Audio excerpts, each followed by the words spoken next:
नमस्कार दोस्तों, स्वागत है आपका स्टडी फॉर सिविल सर्विसेज में। वीडियो को पूरा देखिए। कोई भी आपका फीडबैक है, कोई सजेशन है, तुरंत वीडियो में कमेंट करके जरूर बताइए। अच्छा लगे तो वीडियो लाइक जरूर कर लीजिए और ऐसे वीडियो लगातार फ्री में पाने के लिए चैनल को तुरंत सब्सक्राइब कर लीजिए और बेल आइकन को जरूर टैप कर लीजिए ताकि आगे भी सारे वीडियो आपको मिलते रहे। यूट्यूब में फॉलो करते हैं तो प्लीज ये वाला फ्री टेलीग्राम चैनल जरूर ज्वाइन कर लीजिएगा। सारे नोटिफिकेशन, सारे अपडेट यहीं पे आते हैं, ध्यान रखिएगा। स्टडी फॉर सिविल सर्विसेज का कोई भी पेड ग्रुप अगर आपको ज्वाइन करना है तो सिर्फ 856480560660897523864455 यही नंबर है हमारे, सिर्फ जहां पे कॉल या व्हाट्सएप कर सकते हैं।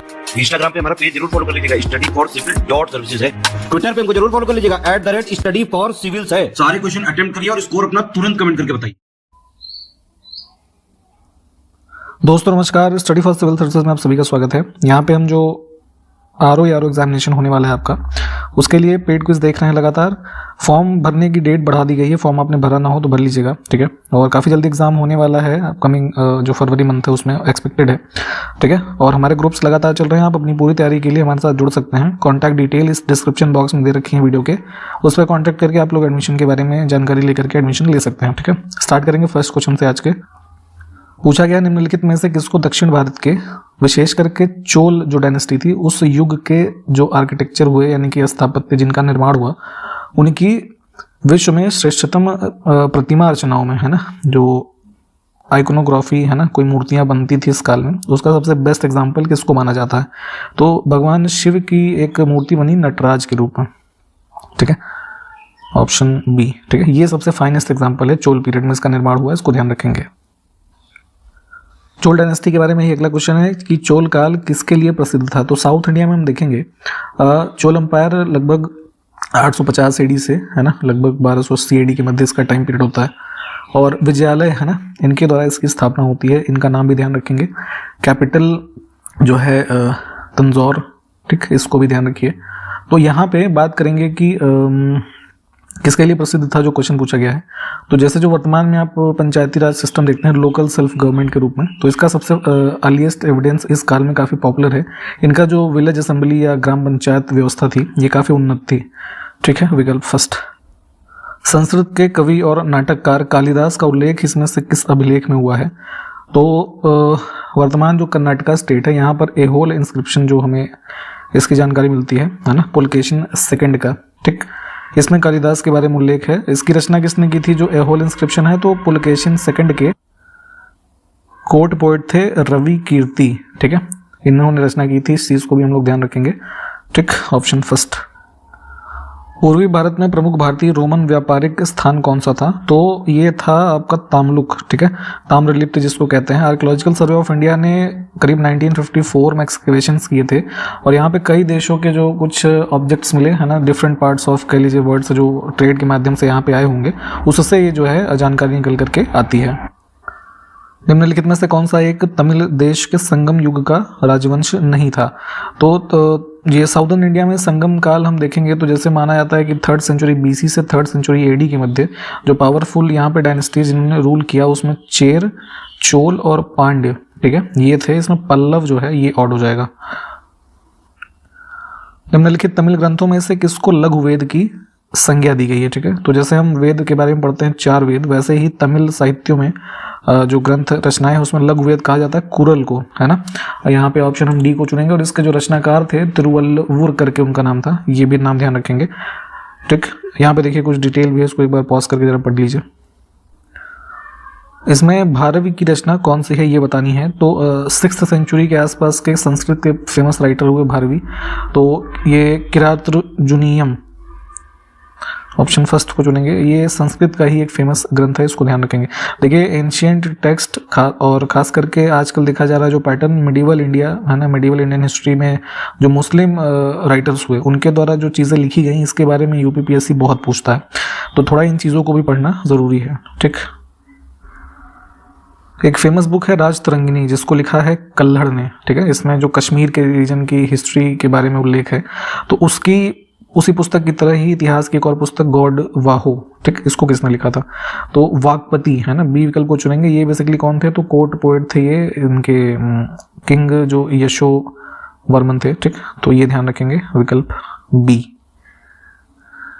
कल्हड़ द्वारा रचित राजतरंगिनी निम्नलिखित में से किससे संबंधित है? देखिए अभी आपको बताया था ये कश्मीर का जो हिस्ट्री है इससे संबंधित, ऑप्शन सी। निम्नलिखित में से कौन सा बंदरगाह पोडुके नाम से the Periplus of the Erythraean Sea इसके लेखक को ज्ञात था?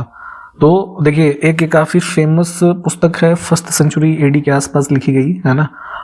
राइटर का नाम अननोन है एक तरीके से। इस पुस्तक में साउथ इंडिया के हमारे जो ट्रेड पोर्ट्स थे, ठीक, तो इसमें ये अरिक मेडू जो है इसको पोडुके नाम से इसमें उल्लिखित किया गया है। एक और फेमस था जो पूछा जाता है, कोरके पोर्ट जो था इसको जो है कालची, है ना, ये इस पुस्तक में उल्लिखित है। तो इन दोनों को ध्यान रखेंगे थोड़ा। निम्नलिखित में से कौन सा नाटक कालिदास ने नहीं लिखा था? कालिदास की कई सारी रचनाएं अक्सर पूछी जाती हैं। इसमें जानकी हरण जो ऑप्शन डी में लिखा है, ये श्रीलंकन इन्हीं के पैरेलल टाइम पीरियड के एक राइटर थे, इनका नाम था कुमारदास, ठीक है। तो इनके द्वारा इसकी रचना की गई, ये ऑड हो जाएगा। यहाँ पे अन्य 3 जो हैं ये कालिदास से संबंधित हैं। इसके अलावा भी अगर हम जैसे बात करें तो इसमें इन्होंने ये जैसे जो 1-2 और पूछे जाते हैं, ऋतु संहार, है ना, एक रचना है, और जैसे एक मेघदूतम करके है इनकी रचना, ठीक है, इसको भी ध्यान रखेंगे। विक्रमो वशीरियम करके एक रचना है, ठीक। तो ये सब प्रमुख रचनाएं कालिदास की हैं। राजतरंगिणी के बारे में हमने अभी बात की, इसके लेखक कल्हड़, इनके समय शासक कौन था? तो देखिए, राजतरंगिणी जो कश्मीर का इतिहास बताती है, ठीक है। इसकी रचना करीब 1100 से 1150 एडी के मध्य हुई। और इस समय अगर हम शासन की बात करें तो जयसिंह। नेक्स्ट है सौंदरानंद किसकी रचना है? ठीक, सौंदरानंद एक महाकाव्य है और इसके राइटर रहे अश्वघोष। ये सब देखिए चीज़ें पूछी जाती हैं, प्लीज ध्यान से देखिएगा सब। फिर से हमारे पास कुछ रचनाएं हैं और कौन सा सुमेलित नहीं है ये देखना है। तो बुद्ध चरित है ना, थोड़ा सा इसमें मिसिंग है। ये बुद्ध चरित जो है ये रचना वसुबंधु की नहीं है, ये भी जो है अश्वघोष की है, ठीक। अगला है कुमार संभव महाकाव्य किस कवि ने लिखा? तो कुमार संभव भी जो है कालिदास की रचना है, ऑप्शन डी। नेक्स्ट है दश कुमार चरितम के रचनाकार कौन थे? तो इसमें जो है ऑप्शन बी को चुनेंगे, दंडिन। दंडिन जो है कोर्ट पोएट रहे थे इनमें पल्लव शासकों के कोर्ट में, ठीक, ऑप्शन डी, सॉरी बी। निम्नलिखित पल्लव शासकों का नाम उनके राज्यकाल को देखते हुए या दृष्टिगत रखते हुए सही काल क्रमानुसार व्यवस्थित करना है हमें। इस प्रकार के क्वेश्चंस बहुत आदत है यूपीपीएससी की पूछने की, ठीक है। अब नहीं याद है इसमें तो आप नहीं कर पाएंगे, है ना, मुश्किल होगी, बट स्टिल इसलिए जो क्रोनोलॉजी है उसको भी पढ़ें। अगर इनमें हम बात करें तो कोड हमारा ये सबसे पहले इसमें जो शासनकाल है महेंद्र वर्मन फर्स्ट का, ठीक है, करीब 600 एडी से 630 एडी, ठीक। सेकेंड पे जो है ये नरसिंह वर्मन फर्स्ट, है ना, ये 630 से करीब 668 एडी, ठीक। उसके बाद परमेश्वर वर्मन फर्स्ट, तो इनका भी वही करीब 670 से 695 एडी। और सबसे लास्ट में आएंगे महेंद्र वर्मन, सॉरी ये महेंद्र वर्मन नहीं, ये नंदी वर्मन सेकंड। इनका जो टाइम पीरियड है 731 से 796 एडी के मध्य। वैकुंठ पेरुमल मंदिर इनके शासनकाल में जो है बिल्ड किया गया, एक उपलब्धि है इनकी। और इन सभी शासकों के संबंध में कुछ ना कुछ उपलब्धियां हैं, तो थोड़ा इनके बारे में भी पढ़ें आप लोग। कोड हमारा क्या बन गया? 4213, है ना, ऑप्शन फर्स्ट।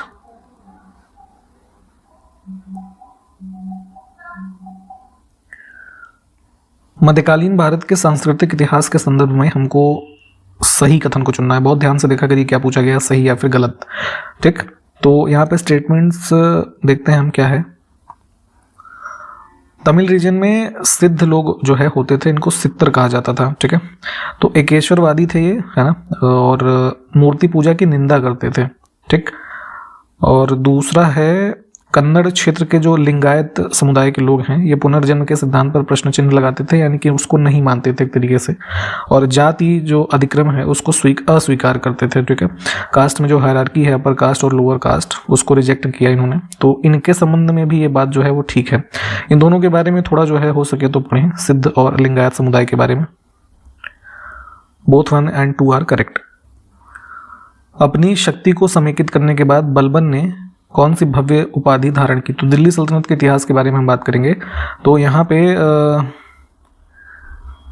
बलबन जो है पावर में आने के बाद इसने अज्यूम किया था टाइटल जिल ए इलाही, है ना, ऑप्शन सी। वो प्रथम मुस्लिम शासक कौन था जिसने शासन के सिद्धांत थियरी ऑफ किंगशिप जो है इसको राजाओं के ईश्वरीय अधिकार सिद्धांत के समान प्रतिपादित किया? ठीक है, तो ऑप्शन ये भी बलबन ही है, ऑप्शन सी को चुनेंगे।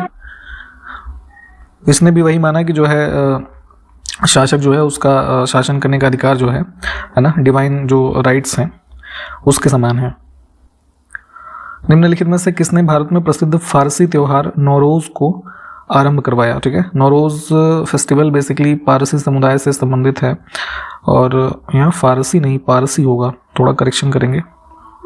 ठीक, तो ये पारसी एक तरीके का न्यू ईयर है ना, नौरोज, इसको ध्यान रखेंगे। तो बलबन ने ही जो है इसको स्टार्ट करवाया था। निम्नलिखित में से कौन सा कथन बलबन के संबंध में सही नहीं है? ठीक, तो देखिए यहाँ पे हम गलत वाले को देखते हैं। इक्तादारी व्यवस्था लिखा है कि इसने प्रारंभ किया था, ये गलत है। इसको स्टार्ट किया था इक्तादारी को इल्तुतमिश ने। इक्तादारी क्या होता था आपको ये पता होना चाहिए, है ना। एक तरीके से ये सेंट्रलाइजेशन का इंस्ट्रूमेंट था, है ना, जिसमें क्या होता था कि जो स्टेट की टेरिटरी है उसको डिस्ट्रीब्यूट किया जाता था जो अन्य सुल्तान होते थे तथा नोबिलिटी है ना उनके मध्य। ठीक, तो ये गलत हो गया। अन्य विकल्प जो है वो इल्तुतमिश ये बलबन से संबंधित है। निम्नलिखित सुल्तानों में से किसने गढ़मुक्तेश्वर की मस्जिद की दीवारों पर अपने शिलालेख में स्वयं को खलीफा का सहायक कहा है? ठीक, तो ये जो उल्लेख हुआ है अरबी लैंग्वेज में, गढ़मुक्तेश्वर जो वेस्टर्न यूपी गाजियाबाद के रीजन में एक जगह है, ठीक, तो वहाँ पे ये भी संबंधित है बलबन से ही। ठीक, तो इसमें कोई भी नहीं जो है वो चुनेंगे डी ऑप्शन।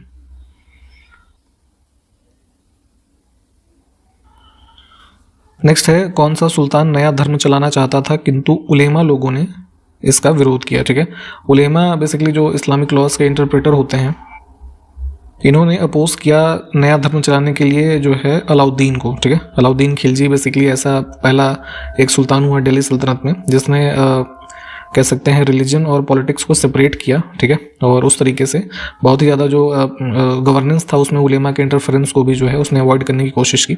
तो उसी के संबंध में था ये, इसको ध्यान रखें, ऑप्शन बी। अलाउद्दीन खिलजी के प्रसिद्ध सेनापतियों में से किसकी मंगोलों के विरुद्ध लड़ते हुए मृत्यु हो गई थी?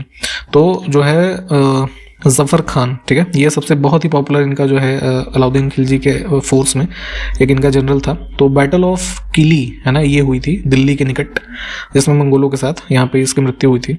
Option first. अलाउद्दीन खिलजी के आक्रमण के समय देवगिरी का शासक कौन था? ठीक है, देवगिरी दौलताबाद जिसको आप जानते हैं, तो ये रामचंद्र देव है ना, ऑप्शन फर्स्ट को चुनेंगे। करीब 1294 AD। दिल्ली के किस सुल्तान ने सिकंदर सानी की मानोपाधि धारण की थी? तो सिकंदर सानी की टाइटल अज्यूम की थी अलाउद्दीन खिलजी ने। मोहम्मद गोरी ने जयचंद को किस युद्ध में पराजित किया था? ठीक है, तो इसमें बैटल ऑफ चंदावर है ना, 1194 AD में जो है इसमें मोहम्मद गोरी ने जयचंद को हराया। Option C. महमूद गजनी के साथ भारत आने वाला मुस्लिम विद्वान कौन था? अल-बरूनी के बारे में आपने पढ़ा होगा। ठीक है, यही आया था। गलत कथन को चुनना है। देखते हैं, अलाउद्दीन खिलजी के बारे में बात हो रही है, उसने दक्षिणी अभियान जो किए साउदर्न इंडिया के टेरिटरीज में, दक्कन रीजन में खासकर, तो इसके ये अभियान धन प्राप्ति के अभियान थे, है ना, लूट ये करना। दूसरा है अलाउद्दीन खिलजी दक्षिणी राज्यों को कब्जे में करना चाहता था, तो ये स्टेटमेंट गलत है। जब यहाँ पहले में ही बात हमारी देखिए क्लियर हो रही है, उसका मुख्य कार्य यहाँ पे इन रीजन्स को इन्वेड करके धन को लूटना था। ठीक है, मलिक काफूर जो है इसमें काफ़ी अग्रणी रहा इसके साथ, है ना, इसका नाम भी ध्यान रखेंगे, जो इसका जनरल था अलाउद्दीन खिलजी का। ठीक, तो पहला सही है, दूसरा गलत है।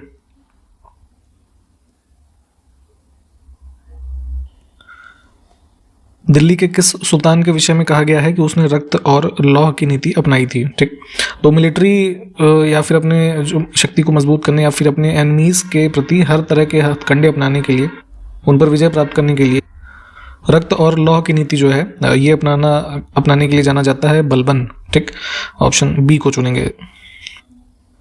किसके शासनकाल में मंगोल प्रथम बार सिंधु के तट पर देखे गए? मंगोल इन्वेजन्स काफ़ी पॉपुलर रहे इंडिया में, खास करके चंगेज़ खान, है ना, ये भी मंगोल था, तो इसका इन्वेजन काफ़ी पॉपुलर है। इन सब के बारे में पढ़िएगा। तो देखेंगे सर्वप्रथम इधर से इंडस के तट से, है ना, भारत प्रवेश करने के क्रम में देखे गए इल्तुतमिश के शासनकाल में, है ना, विकल्प बी। निम्नलिखित में से कौन सी इल्तुतमिश के राज्यकाल में सल्तनत की राजधानी थी? ठीक, तो इल्तुतमिश में देखेंगे यहीं से कैपिटल बनती है दिल्ली, है ना, ऑप्शन डी। निम्नलिखित में से किसने प्रसिद्ध कुतुब मीनार के निर्माण में योगदान दिया? ठीक है, तो दिल्ली में एक स्थापत्य है Qutub Minar, UNESCO world heritage site भी है। ठीक है, तो इसको एक सिंबल ऑफ विक्ट्री के रूप में एस्टैब्लिश करा गया। ठीक है, कुतुबुद्दीन ऐबक के द्वारा सबसे पहले इसका कंस्ट्रक्शन स्टार्ट होता है। ठीक, 1198 के, ठीक है, आसपास। तो इसने एक स्टोरी बनवाई, फिर उसके ऊपर 3 स्टोरी और बनी, है ना। कुल ये बेसिकली लगभग 73 मीटर की ऊंचाई है, वर्तमान में 5 स्टोरी में डिवाइडेड है। ठीक है, तो पहला इसने बनवाया, फिर 3 जो और हैं इसको बनवाया इल्तुतमिश ने। ठीक, लेटर ऑन जो है लगभग माना गया कि करीब 1370 के आसपास बिजली गिरने से चौथी जो स्टोरी है उसको कुछ क्षति पहुंची, तो उसको रीबिल्ड करना और उसके ऊपर एक 5वें स्टोरी का और निर्माण करवाया फिरोज शाह तुगलक ने। ठीक है, तो ये 3 लोगों का इसमें योगदान रहा, 1, 2 और जो है 4, है ना। डी ऑप्शन को चुनेंगे। देखेंगे यही सल्तनत काल के स्थापत्य हैं प्रमुख कुव्वतुल इस्लाम मस्जिद और 2.5 दिन का झोपड़ा, है ना, दोनों ही ये मॉस्क हैं। तो ये है दिल्ली में और ये अजमेर। अच्छा, कोई बताएगा ये किसके शासनकाल में इनका निर्माण हुआ है? कमेंट करिए जरा।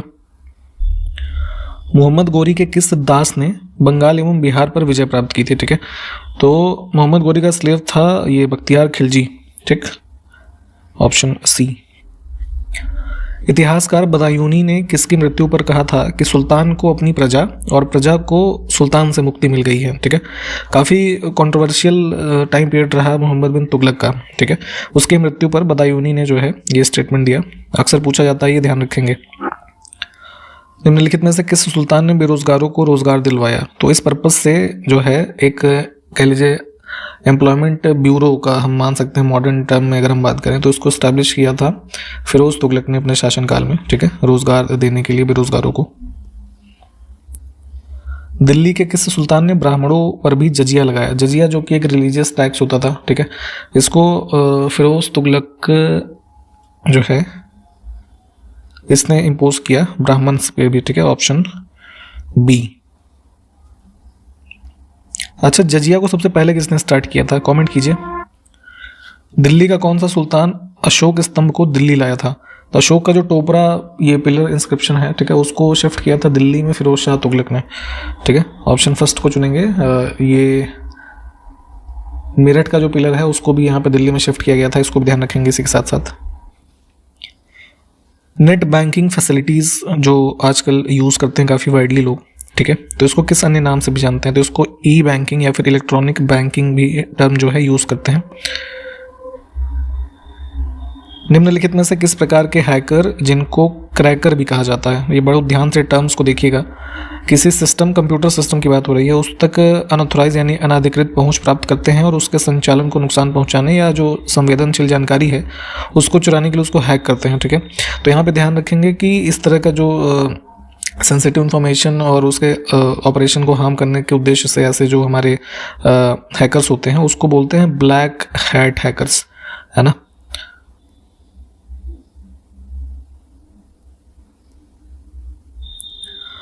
भारतीय संविधान में द्विसदन प्रणाली की विशेषता इसमें से किस देश के संविधान से ली गई है? तो जैसे संसद में 2 हाउसेज, लोकसभा और राज्यसभा, और कुछ राज्यों में विधानसभा और विधान परिषद, तो ये जो डबल चैम्बर वाला सिस्टम है ये हमने ब्रिटेन से ही जो है लिया है, ऑप्शन फर्स्ट। ह्यूमन बॉडी में जो पाए जाने वाले एंजाइम होते हैं उसके संबंध में सही कथन देखते हैं हम यहाँ पे। पहला है माल्टेज, जो कि हमारे सलाइवा यानी लार में उपस्थित होता है और माल्टोज को ग्लूकोज में विघटित करता है। ठीक है, ये बात ठीक है। और एमाइलेज ये भी सलाइवा में है और स्टार्च को, है ना, शुगर या शर्करा में परिवर्तित करता है। तो दोनों बातें यहाँ पे ठीक हैं।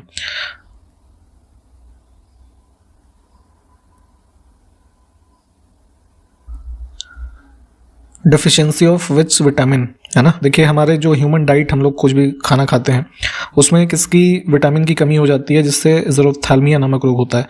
तो ज़रूरथैल्मिया बेसिकली एक विज़न से संबंधित हमारा डिसऑर्डर है। ठीक, तो आंखों से संबंधित डिसऑर्डर कब होगा? जब विटामिन ए की कमी हो जाएगी। ठीक है, तो सर्दियाँ आ रही हैं तो गाजर वाजर खाना स्टार्ट कीजिए। ठीक, तो इसी के साथ इस वीडियो को हमने यहाँ पे कंप्लीट किया है। जो क्वेश्चंस हमने जितने भी देखे हैं प्लीज़ उसको पढ़िएगा, संबंधित और जानकारी आप रिवाइज करें। इसके आगे से अगले वीडियो में कंटिन्यू करेंगे। तब तक के लिए नमस्कार, जय हिंद।